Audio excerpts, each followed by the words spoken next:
하나님, 저희들 오늘도 주의 날로 함께 모였습니다.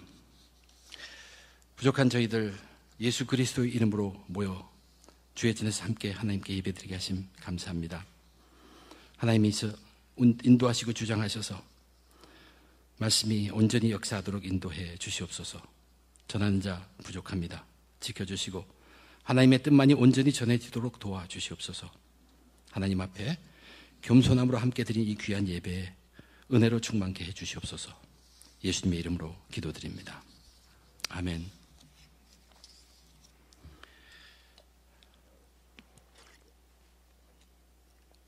우리 모두는 한 사람 한 사람 각자가 바쁘게 살아가고 있습니다. 누구에게는 흥겨움과 즐거움도 있지만 동시에 어떤 분들에게는 아픔 때문에, 슬픔 때문에 참지 못할 그러한 상황에 처한 사람들도 있습니다. 어떤 분은 여유롭게 즐기면서 쉬는 시간을 갖기도 하지만 어떤 분은 또 잠시 틈새를 내기 어려울 정도로 쫓기며 살아가기도 합니다. 이렇게 다른 삶, 다양한 삶들을 갖고 우리는 이 자리에 모였습니다. 이렇게 함께 모였을 때 이 시간은 우리들의 마음속에는 정말로 현실적인 내 삶에 긍정적인 도움이 되기를 원하는 마음이 있지만, 그렇지만 이 시간은 우리 모두에게는, 우리가 어떤 상황에 처해 있던 이 시간은 예수님 발 앞에 바짝 다가와서 앉아서 말씀을 듣는 시간이 되어야 합니다. 감상하는 시간이 아닙니다. 그리고 그냥 흘려보내는 시간이 되어서도 결코 안 됩니다. 몸이 지쳤고 마음까지 지쳤을 수 있습니다. 위로를 원하고 치유받기를 원할지 모르지만 하나 먼저 인정해야 될 것은 하나님의 위로와 하나님의 치유는 세상이 생각하는 방법과는 다르다는 것을 먼저 인정해 주어야 합니다. 인정해야 합니다. 지난 새벽 기도 때 전도서의 말씀을 읽으면서 하나님은 하늘에 계시고 사람은 땅에 있다. 그만큼 멀리 있다고 보기도 하겠지만 하나님은 하늘에 계시기 때문에 위에서 모든 것을 다 보십니다. 근데 사람은 땅에 있기 때문에 자기 주위에는 옆에 것밖에 보지 못해요. 조금만 떨어져도 보지 못하는 게 사람이지만 하나님은 그것을 다 보시고 계신다는 얘기입니다. 하나님은 자신의 방법대로 선한 섭리 가운데 우리들을 이끄시고 계십니다. 오늘 우리 모두에게 주어진 이 말씀은 예수님의 간절함이 배어 있습니다. 정말로 간절하게 바라시는 것이 배어 있다는 얘기입니다. 저와 여러분이 예수 믿는 사람인데 그 예수 믿는 사람이 이렇게 간절하게 말했다면 이 말씀은 저와 여러분 우리들에게는 정말로 귀중한 말씀들입니다. 그 당시에 말씀하신 것이지만 이것은 지금도 저와 여러분 우리들에게 생생히 살아있고 적용되고 역사하는 말씀이 분명합니다. 오늘의 말씀 중에 예수님은 가장 먼저 반드시 되어질 것, 반드시 이것은 일어날 것, 그것을 먼저 말씀하십니다.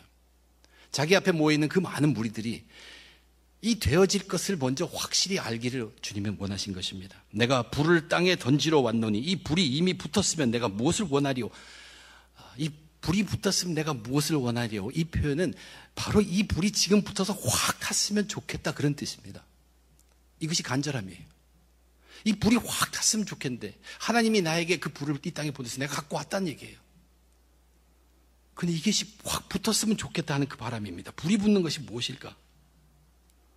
근데 이것이 주님이 오신 목적이라고 얘기합니다. 자기가 그것을 들고 왔다는 것입니다. 불을 땅에 던지려고 예수님께서 왔다고 얘기하셨는데 이 불에 대한 해석은 여러 가지가 있습니다. 서로 다른 해석들이 많지만 결국은 그 의미적으로는 근본적으로는 다 일치됩니다. 이 불, 구약 성경에 나타나는 하나님의 진노하심, 또는 이제 예수님께서 복음의 세대를 열면서 우리들에게 주실 그 성령의 불, 그것으로 해석하기도 합니다. 그러나 결국 이것은 뭐냐면 예수님이 이 땅에 오시면서 불을 던지고 지금 바라신다는 것은 무엇과 관계 있냐면 죄의 문제 해결입니다. 결국 죄의 문제입니다. 하나님의 진노의 불, 인간의 죄 때문에 생긴 것이죠. 그래서 구약 성경에 그렇게 표현해 놓았습니다. 성령의 뜨거운 불, 우리로 하여금 죄와 싸울 수 있도록, 죄의 능력과 싸워서 이길 수 있도록 우리에게 주어진 것들이 성령의 뜨거운 불입니다. 예수님은 인간 속에 있는 이 죄의 문제가 싹 사라지기를 원하세요. 그 감정을 표현하신 것이에요. 불이 던져서 확 불이 붙었으면 좋겠다. 인간 속에 있는 그 죄에 그것들이 완전히 없어졌으면 좋기, 죄를 완전히 태워 없애기를 바라시는 예수님의 간절한 마음입니다. 하나님은 능히 그렇게 하실 수 있어요. 그런데 하나님의 방법은 전적으로 하나님의 권력으로 그것을 불을 보내서 그 죄를 다 없애버리는 그 방법이 아닙니다. 그래서 주님께서 계속해서 말씀하십니다. 하나님의 그것은 반드시 이루어진다. 그 죄를 해결하는 그 문제는 반드시 이루어진다. 언제 어디는 어떤 방법인지 모르지만 그 다음에 이제 반드시 이루어질 것을 자신이 맡은 부분을 이야기하십니다. 나는 받을 세례가 있으니 그것이 이루어지기까지 나의 답답함이 어떠하겠느냐. 이것 또한 굉장히 간절함이에요. 예수님이 받으실 세례라는 것이 무엇입니까? 세례라는 것은 씻는다는 의미에서 죄를 씻는다는 그런 의미도 있고, 또한 이 세례는 침수, 물에 가라앉힙니다. 물 속에 들어가서 죽는 것입니다. 그리고 다시 올라와서 그 죄를 진 죄인은 다시 살아고 새 사람이 되어서 다시 태어나는 것입니다. 이 세례 속에는 죽음의 의미도 있습니다. 예수님의 십자가에서의 죽음, 이것이 하나님께서 계획하신 인간에 있는 그 인간 세계의 죄를 해결하신 방법입니다. 지금 예수님은 그 하나님의 방법을 따르기 위해서 예루살렘으로 가고 계십니다. 주님이 답답하다고 하신 것은 아마도 주님께서는 그 고통과 죽음을 다 보시고 계십니다. 그것이 편치는 않습니다. 그러나 그것이 이루어지지 않는 것을 주님께서 아시고 계셔요. 그 답답함입니다. 그러면서 또 하나 되어질 일들을 그 다음에 이야기하신 것입니다. 반드시 되어야 할 일들입니다. 우선 하나님의 죄를 해결하신 분명히 있을 것이라는 것이죠. 그 다음에 자기에게 예수님께서 스스로 십자가 진도 반드시 있을 것이라는 얘기예요. 그리고 그 다음에 되어질 일들을 말씀하신 것입니다. 내가 세상에 화평을 주려고 온 줄로 아느냐. 내가 너희에게 이르노니 아니라 도리어 분쟁하게 하려 함이로라.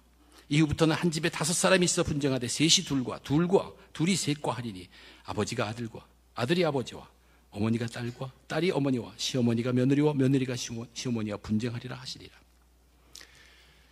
당시의 사람들은 메시아를 기다립니다. 근데 메시아는 평화를 가져오신 분이에요. 예수님이 탄생했을 때 하늘에 대한 영광이 이때에는 하나님을 믿는 자들에 대한 평화라고, 분명히 평화를 가져오는 것이 맞습니다. 그런데 예수 그리스도가 이 땅에 오셨다고 바로 그것이 평화 자체인가? 그렇지는 않다는 것입니다. 그런데 예수님은 이 평화의 사자, Prince of Peace가 정반대로 말씀하고 있습니다. 예수님은 이 땅에 화평을 주려고 온 것이 아니라 도리어 분쟁하게 하려고 오셨다고 말씀하십니다. 분쟁이라는 건 나누어지는 것입니다. Division, divide. 예수님이 이 땅의 메시아의 구소지로 오신 목적은, 궁극적인 목적은 이 땅의 평화입니다. 성경도 말하고 그것은 맞는 말씀입니다. 화평이 맞습니다. 이 평화가 언제 찾아옵니까? 죄를 물리쳤을 때 찾아옵니다. 그러나 그 일이 이루어지기까지 사람들의 분쟁이 반드시 있다는 얘기입니다. 다시 말하면 사람들 간에 그런 분쟁이 있어야 그 분쟁을 통하여 화평이 이루어지게 된다는 뜻입니다. 이것이 무엇을 예수님께서 우리를 향하여 간절하게 바라는 것일까? 근데 그 분쟁은 보통의 분쟁이 아닙니다. 엄청나게 아픈 고통의 분쟁이에요. 우리가 이 세상에서 살아가면서 하나로 묶어준 그 뜻대로 이룬 그 가족 속에서 갈라짐, 그것도 authority, 위아래도 깨지는 그러한 갈라짐, 그것을 얘기하셨어요. 엄청난 고통의 분쟁을 분명히 명심하고 있습니다. 무슨 뜻일까요? 평화의 하나님 나라를 이루는 것은 분명히 하나님의 능력으로 분명히 가능합니다. 그러나 그냥 불로 보내서 죄를 다 태워버려서 이루시는 것이 아니고 자기 아들을 십자가에 죽게 하시며 또한 고통과 고난과 핍박과 박해를 감수하시면서도 그 하나님 일에 동참하는 성도들로 평화가 이루어진다고 말씀하고 계신 것입니다. 그때까지는 그들의 성도들의 그러한 참여가 동참이 없으면 이 평화는 이루어질 수가 없다. 분쟁일 수밖에 없다. 불을 보내 죄를 멸하시는 것이 세상을 향한 하나님의 뜻이라면 십자가의 세례를 감당하는 것이 세상을 구원하시는 예수님의 몫이고 박해와 고난을 이겨내면서도 십자가를 붙드는 성도들로 인해서 이 세상에 죄가 힘을 쓰지 못하는 진정한 평화의 나라, 하나님 나라가 이루어지게 된다는 사실입니다. 성경에서 우리가 얼마나 자주 듣는 이야기입니까? 예수 믿는 자는 고난을 받아야 할지니라. 받게 될 것이가 아닙니다. 받아야 할지니라. 이 고난이라는 것은 예수 믿음으로 인한 고난입니다. 그럼에도 불구하고 우리는 그것을 흘려듣고 싶습니다. 그 대신 우리는 축복의 말씀에 귀가 솔깃합니다. 고난을 얘기한다고 하면서도 이 고난을 겪으면 하나님께서 이 축복을 주시리로다, 그러한 생각에 잡혀 있습니다. 그러나 예수님이 오늘 하신 말씀은 전혀 그것이 아닙니다. 축복과는 관계가 없습니다. 예수님은 진정한 평화의 축복이라는 것은 예수 믿는 것으로 인해 온갖 순환과 핍박을 감수하고 이겨낸 자들이 동참함으로 인해 이 세상의 평화의 축복이 이루어지게 됨을 강조하신 것입니다. 고난받는 자, 박해받는 자가 그렇게 해서 축복받는다는 것을 말씀하지 않습니다. 물론 하나님이 분명히 지켜주실 것입니다. 그렇지만 주님이 말씀하시는 것은 자기 축복을 위해서 고난받는 것이 아니라 내가 그리스도인이기 때문에 동참하는 것입니다. 그래야 하나님 나라가 이루어진다. 그 일이 반드시 되어질 것이라고 예수님이 얘기하고 있는 것입니다. 있어야 한다는 얘기예요. 핍박과 고난, 고통을 세상적으로 좋아할 사람은 아무도 없습니다.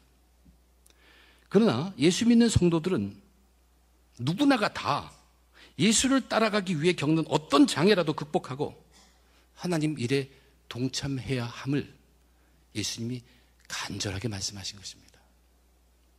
그 일은 또 반드시 이루어질 것이라고 얘기합니다. 비록 자기에게 세상적으로 다가오는 축복은 없어 보일지라도 그래도 괜찮습니다. 예수님 따르기 위해서 고난과 핍박을 받으면 그는 하나님 나라를 이 땅에 세운 데 동참한 것이 됩니다. 그것을 강조하는 것입니다. 그것이 반드시 필요하고 그것이 있어야 한다고 얘기하십니다. 그리고 그것이 있게 될 것이라는 것이에요. 우리가 안 하면 다 누가 합니다. 자신의 축복을 위해서가 아니라 이 세상에서 하나님 나라를 이루는데 고통받고 예수님을 믿음으로 지키기 위해서 박해당하는 것은 예수님과 함께 동참하고 함께 일하는 것이라고 말씀하십니다. 이것을 주님은 간절히 바라고 계십니다. 반드시 되어질 일들입니다. 우리가 안 하면 누군가가 합니다. 하나님께서 불을 보내셔서 세상 죄를 다스립니다. 그리고 예수님은 그 일을 위해서 십자가에서 세례를 감당하십니다. 그리고 고난과 핍박 가운데서도 굴하지 않고 예수님만을 지키는 자들로 인해서 하나님 나라는 이 세상에서 세워져 간다는 사실을 우리들에게 명확하게 알게 하십니다. 이것을 지키는 자들이 진정한 그리스도인들입니다. 저와 여러분, 우리도 부족하지만 이것은 반드시 되어질 일들이므로 우리도 거기에 동참해야 합니다. 참여해야 합니다. 이렇게 핑계대고 저렇게 설명하면서 더 이상 피해 다니는, 그냥 좋아 보이는 것만 찾아다니는 그런 사람이 아니라 예수님을 따르는 자는 고난을 받게 되어 있다는 그 말씀대로 동참하는 자, 핍박을 감수하고 하나님의 일에 동참하는 자, 그러한 성도가 되어야 합니다. 예수 믿음으로 인해 오는 핍박은 정말로 따갑습니다. 정말로 콕 찌릅니다. 정말로 무섭습니다. 그러나 두려워하지 마십시오.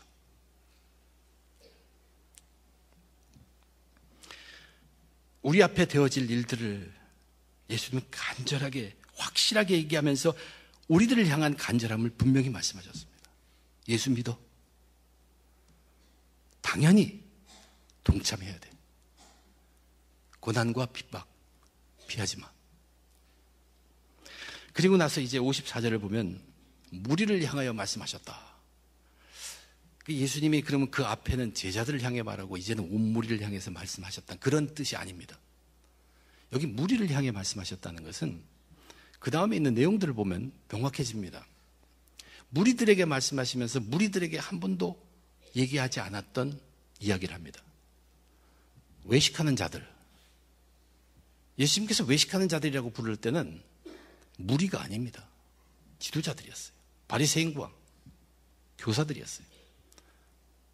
근데 그 무리를 향하여 얘기하시는 가운데 외식하는 자들이라고 부르면서 더 나아가서는 너희가 왜 스스로 판단하지 않느냐라고 꾸짖습니다.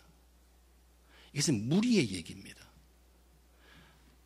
앞에 제가 말씀드린 그 먼저 얘기한 것은 세상에 사는 그리스도인들입니다.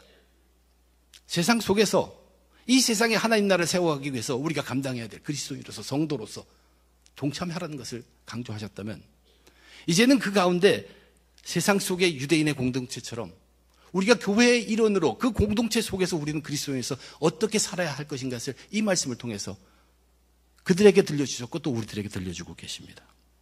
무리를 이루는 한 개인으로서, 저와 여러분 교회의 한 일원으로서 어떤 것을 우리가 생각하고 있어야 하는가, 그것을 알려주고 있습니다.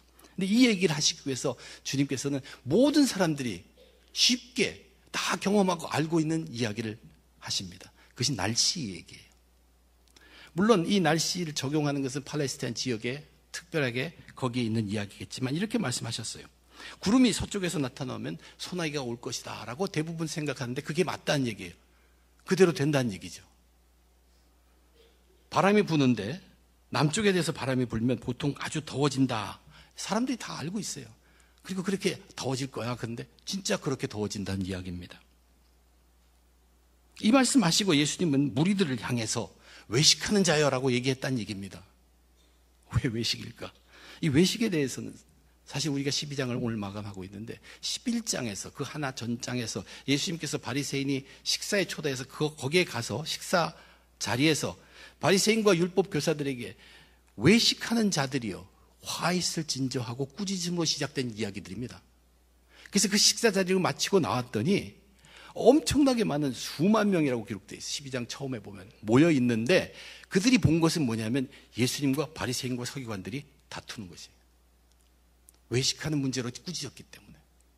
그래서 바리새인과 서기관들은 이제 그 무리를 선동합니다. 그래서 제자들이 두려워했었죠. 근데 예수님께서 그 무리들을 향해서 이제는 바리새인과 서기관들 그들 지도자들뿐만 아니라 온 무리를 향해서 너희들이 왜 외식하는 자들이라고 얘기를 하고 있습니다. 외식하는 것이 무엇일까? 외식하는 자여, 너희가 천지의 기상은 분간할 줄 알면서 어찌 이 시대는 분간하지 못하느냐? 또 어찌하여 옳은 것을 스스로 판단하지 아니하느냐? 이 무리들은 지금까지 어떤 일이 일어나고 있는 것을 자기 스스로 소문으로 듣던 직접 보든 체험하고 있습니다. 근데 그것으로 보고 겪은 것으로 스스로 판단해서 행동을 하지 않고 너희들은 여전히 무엇에 매여 있다는 게 묶여 있다는 것이, 그들이 보고 체험한 것이 무엇입니까? 예수님이 메시아라는 것이에요. 저분이 오셔서 가르치는 가르침을 들어보니까 어디에서도 들어보지 못한 하늘의 말씀이라는 얘기예요. 놀라운 기적을 분명히 하나 봤다는 얘기예요. 사람을 치유하시더라는 얘기예요. 그 생각으로 가득 차서 이분이 메시아인가? 왜 그걸 믿지 못하냐? 그럼에도 불구하고 이 무리들은 여전히 바리새인들과 율법 선생들에게 묶여 있습니다. 자기 스스로 판단하지를 않는다는 얘기예요. 지금까지 해오던 대로 그냥 대중 속에 묻어간다는 얘기예요. 열심히 있다는 바리새인들, 말씀을 가르치는 그 선생들, 율법 교사들, 그들이 주장하는 대로만 따라가고 있다는 얘기예요. 지금 그 무리들이 예수님을 비난해서 선동하고 있습니다. 거기에 그냥 따라가는 그 모습을 주님은 분명히 보셨어요. 왜 날씨를 얘기했는가? 지금이야 오늘에야 날씨만 전문가로 공부하는 분들이 있지만 당신은 그렇지 않습니다. 모든 평범한 사람이 특별한 지식 없이도 분명히 판단하고 그것을 분간하는데 그거는 하면서 왜 다 누구나 할 수 있는 것을 선생들에게만 맡기고 너희들은 깨어있지 못하냐, 그 얘기입니다. 날씨 기상 예보는 그렇게 잘 분간하면서 실제로 직접 메시아로 행하시는 그것을 보고서도 또한 너희들도 소문으로 구약 성경을 통해서 들은 것이 있지 않겠느냐. 그 기다리던 메시아의 모습이 너희들 눈앞에 나타나고 있음에도 불구하고 스스로 판단할 수 있음이 분명한데도 그렇지 못하니까 너희들 외식한 자라고 꾸짖은 것입니다. 무리에 대한 꾸짖음입니다. 잘못된 지도자들은 개인 시기심으로 메시아인 예수님을 인정하지 않을 뿐만 아니라 감히 대항하고 있습니다. 그런데 대부분의 사람들이 오히려 거기에 동조하고 따라가고 있다는 얘기, 이것을 외식으로 지적하신 것입니다. 어찌하여 옳은 것을 스스로 판단하지 아니하느냐. 지금까지 유대인 백성들은 자기들이 하나님의 백성이라는 것을 자부심을 가지고 살아왔습니다. 그래서 그 하나님의 말씀을 더욱더 잘 지키기 위해서 열심히 노력을 한 사람이에요. 하나님의 말씀을 잘 지키기로 노력했지만 자기들 스스로 그 하나님의 말씀을 하나님의 뜻대로 온전히 지키지 못하고 있다는 사실은 알지 못했습니다. 유대인의 공동체가 어떻게 흘러가고 있었습니까? 휩쓸렸습니다. 생각 없습니다. 판단하지 않습니다. 분별하지 않습니다. 그냥 더불어 묻어서 살아왔음을 깨달으라고 외치시는 예수님의 안타까워하시는 말씀이란 얘기입니다. 스스로 판단하라. 무리여 스스로 판단하라. 우리는 대중의 견해를 무시하라는 뜻이 아닙니다. 대중의 견해를 중시해야 합니다. 대중의 견해가 모아진 데는 거긴 이유가 있기 때문에 그렇습니다. 바리새인들이 그렇게 된 이유가 무엇입니까? 하나님의로부터 율법 계명을 받았어요. 근데 그 계명을 생각하면서 지키려고 하니까 너무나 많아. 도저히 지킬 수가 없어. 그래도 우리는 우리 정성을 다 해야지. 사람이 할 수 있는 몇 가지 우리 최선으로 한번 골라봐. 그래 놓고 그것을 지키자 이거예요. 그것을 지키면서 우리가 부족하지만 그래도 하나님의 말씀을 따르자. 그렇게 시작한 것입니다. 결코 나쁜 의도가 아닙니다. 맞습니다. 처음에 시작은 같습니다. 좋습니다. 그러나 시간이 가면서 이제 변하기 시작합니다. 이 시간이 가면서 그냥 두면, 분별하지 않고 깨어있지 않으면 우리 속에 있는 죄, 누구에게나 다 있는 죄가 우리를 끌어가 버립니다. 그래서 변하기 시작합니다. 어떻게 변하기 시작하냐면 그것만 하면 된다는 얘기예요. 그러면서 점점 그 율법에 들어가 있는 정신은 뒤로 완전히 없어집니다. 더 나아가서는 내가 요것만 지키면 나는 의로운 사람이라. 더 나아가서는 나는 의롭지만 이것을 지키는 못하는 사람은 저 사람 죄인이다. 정죄하기까지 이르렀습니다. 그러나 그들의 시작은 결코 그렇지 않았다는 걸 우리는 알아야 합니다. 그들의 시작할 때는 이랬을 것입니다. 하나님, 이렇게밖에 지키지 못하는 우리들을 불쌍히 여겨주시옵소서. 그 마음으로 조항을 정해놓고 열심히 지켰다는 얘기예요. 무슨 뜻입니까? 하나님 중심이 살아있었다는 얘기예요. 그렇게 시작을 했어요. 그러나 점점 바뀌어 가면서 하나님의 중심에서 흩어져 가면서 우리 속에 있는 죄라는 것이 우리의 의를 나타내고 싶어 합니다. 이것이 우리의 죄 모습이에요. 우리의 의가 살아나서 이제 하나님을 경외하는 정신은 사라져버리고 겉으로 행동만 지키면 된다, 그리고 그것을 지키지 못하면 정죄하기까지 이르렀다는 얘기입니다. 하나님 중심이라는 것을 잃어버리고 공동체 자체가 그냥 전체가 이끄는 대로 휩쓸려서 생각 없이, 판단 없이, 분별 없이 더불어서 묻어서 살아온 결과라는 얘기입니다.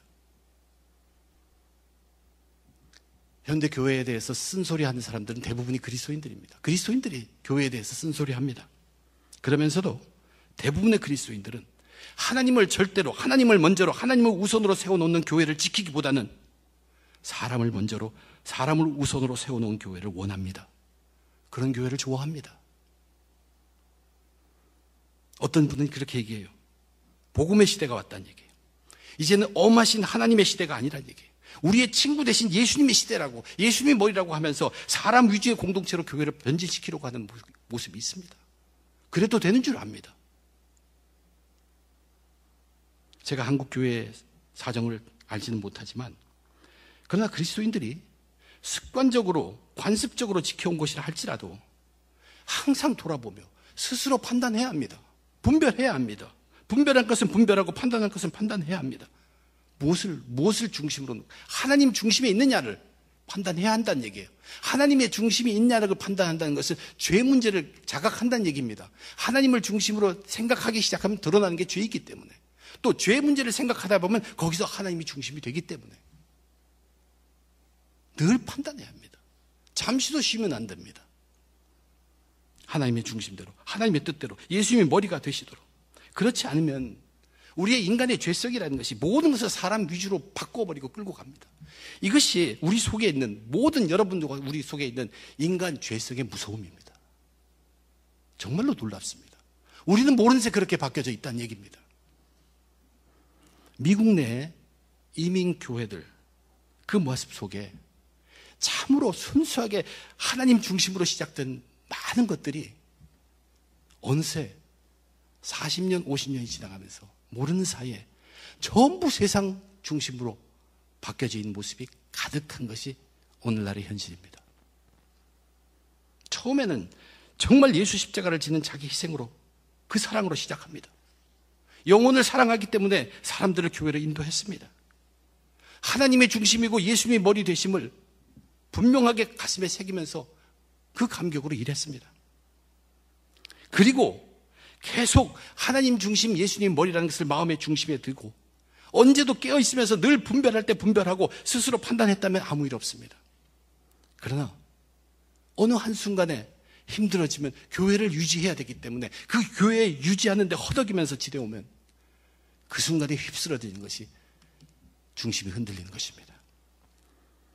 교회를 유지하려고 허덕이면서 지내왔다면 거기에는 휩쓸려 묻어서 지내오는 가운데 생겨난 사람 위주 공동체의 모습이 교회에 가득히 스며들게 됩니다. 더 무서운 것은 그렇게 해왔기 때문에 그것을 모른다는 얘기예요. 그러면서 정말로 신실하게 교회를 교회로 세우려고 하는 사람들을 비난합니다. 그것이 지금 유대 공동체에 나타난 모습을 예수님이 정확하게 지적하고 있습니다. 예수님 굉장히 간절하십니다. 뭐라고 얘기했냐면 스스로 판단하라. 스스로 판단하라는 것은 전체 대중의 의견을 무시하라는 뜻이 결코 아닙니다. 이것은 반대 말입니다. 그 전체를 위해서 모두가 한 사람 한 사람이 다 깨어 있어야 한다는 그 말씀입니다. 스스로 판단하라. 하나님을 중심에 두고 예수님을 머리에 두고 스스로 판단해보라는 것이 늘 안 그러면 우린 죄에 넘어집니다.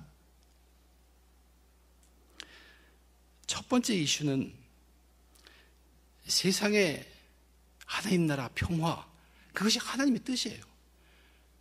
거기에 따라가는 그리스도인이라면 성도이라면 예수 믿는 믿음 가운데 오는 핍박이나 고난은 박해는 당연히 능히 감수할 수 있어야 한다는 것이 예수님이 간절함으로 우리에게 얘기하시며, 이 땅에 세워준 그 교회, 그 공동체가 죄에 묻혀버리지 않도록 깨어서 분별하고 각자가 스스로 판단하는 성도가 되어서 진정한 교회를 세우며 지켜나가라는 것입니다. 그렇기 때문에 교회라는 곳에는 하나님의 말씀이 조금이라도 뒤에 가서는 안 됩니다. 우리를 그렇게 세울 수 있도록, 깨울 수 있도록, 분별할 수 있도록, 판단할 수 있도록 해주는 것이 하나님의 말씀입니다. 좋든 싫든 그것이 살아있어야 합니다. 마지막으로 예수님은 이제는 그 세상 나라, 세상 속에서의 참된 그리스도인, 교회 속의 참된 그리스도인이라면 이제 세 번째 얘기는 뭐냐면 자기 스스로 자기 영혼을 돌보는 그리스도인에 대해서 말씀하십니다. 자기 스스로를 지키기 위한 반드시 명심하고 지켜야 할 것이 또 있다는 얘기예요. 누가 자기를 고소합니다. 그래서 재판관 앞에 가야 할 때가 되었습니다. 근데 이 케이스는 절대 자기가 불리해요. 하나님, 그 재판관 앞에 가기만 하면 나는 분명히 유죄입니다. 재판을 하면 지게 되어 있다는 얘기예요. 만약 그걸 안다면, 그렇다면 무슨 수를 써서라도 재판 받기 전에 자기를 고소한 그 사람과 화해하라는 얘기입니다. 합의하라는 얘기예요. 지금 막 재판 받으려고 자기를 고발한 자와 그와 함께 재판관에게 가고 있는 중입니다. 급하다는 얘기예요. 재판장 앞에 도착하면 이미 늦습니다. 이미 그 전에 해결을 봐야 합니다. 재판장은 분명히 옥졸에게 넘겨줄 것이고 옥졸이 옥에 가둘 것이고, 그러면 어떻게 될 것이라고 말씀하십니까? 내게 이르노니 한 푼이라도 남김이 없이 갚지 아니하고서는 결코 거기서 나오지 못하리라 하시니라. 이 말씀의 의미, 그러니까 뉘앙스라 그러죠. 이 말씀의 틀을 봐서 우리가 알 수 있는 게 무엇입니까? 넌 결코 못 나와. 들어가면 못 나와.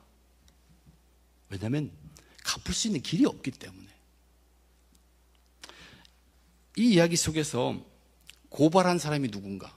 accuser, 고발한 장본인이 예수님입니다. 예수님께서 거기 모여있는 수많은 사람들을 지금 끌고 데리고 가고 있습니다. 재판장이신 하나님 앞으로. 그것이 예수님께서 예루살렘 골고다 십자가를 향해서 가시는 길입니다.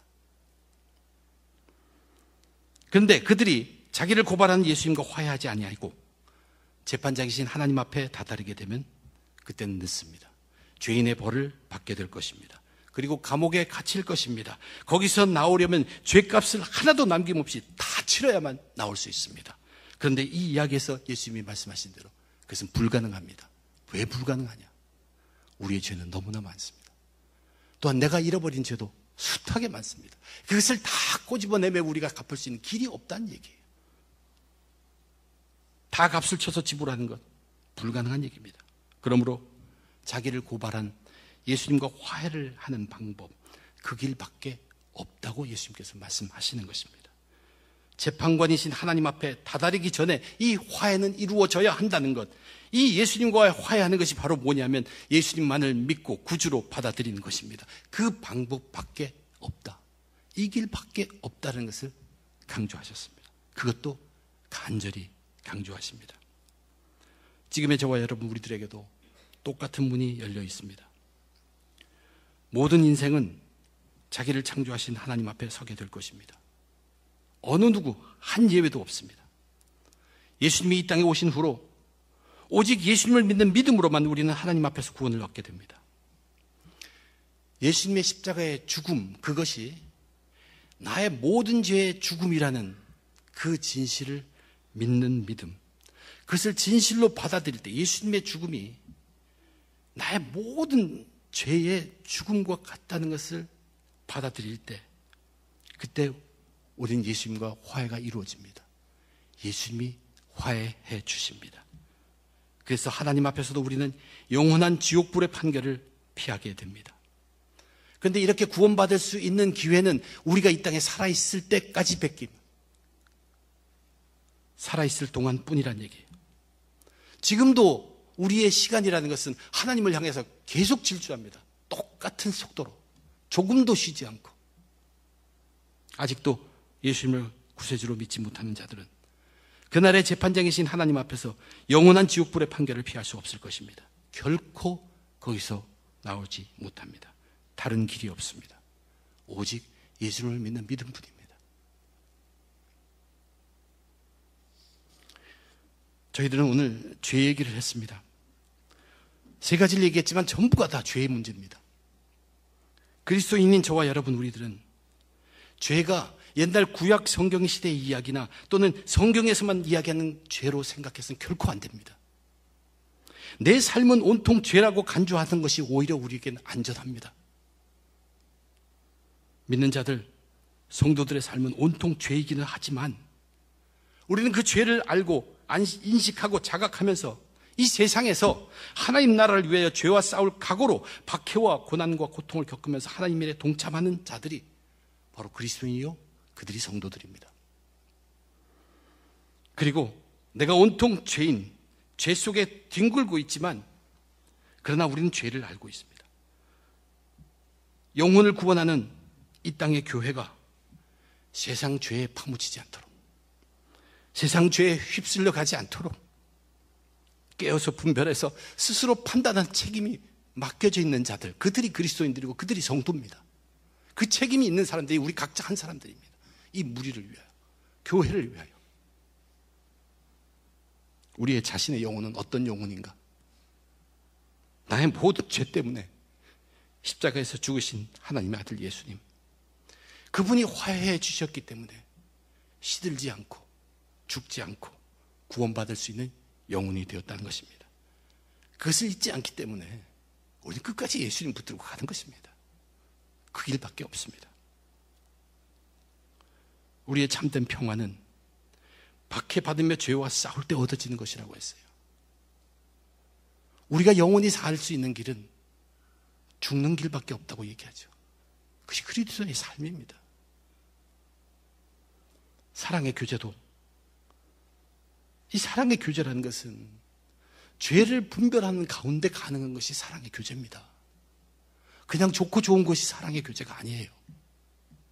오직 죄를 분별하는 가운데 진정한 사랑의 교제가 가능합니다. 자유, 예수 그리스도를 믿는 믿음 안에서, 그 예수 안에서 누릴 수 있는 것, 그것만이 진정한 자유입니다. 오늘 우리들은 옛날 이야기를 하는 것 아닙니다. 먼 훗날의 이야기를 하고 있는 것 아닙니다. 지금 오늘 살고 있는 저와 여러분, 우리들의 삶을 이야기하고 있습니다. 웨체스터 중학교의 성도님들, 우리는 지금도 죄와 싸워야 합니다. 믿음으로 인해서 나타나는 고난, 그것을 싸워야 우리가 하나님께 동참하는 그런 사람들이 됩니다. 그리고 또한 교회를 통하여 죄를 분별하며 살아야 합니다. 교회 속에는 말씀과 성령이 가득해야 되고, 바로 그 죄를 분별하게 함으로 이 하나님이 세워주신 교회라는 아름다운 공동체가 죄에 묻어서 가지 않도록 지켜야 할 의무가 성도들에게 있습니다. 웨체스터 중앙교회 성도님들, 우리 각자는 자기 삶 속에서, 개인 삶 속에서 죄를 계속 멀리해야 합니다. 우리가 계속 죄를 멀리하면서 살 수 있는 그 길은 예수를 닮아가는 것입니다. 끝없이 예수를 닮아가는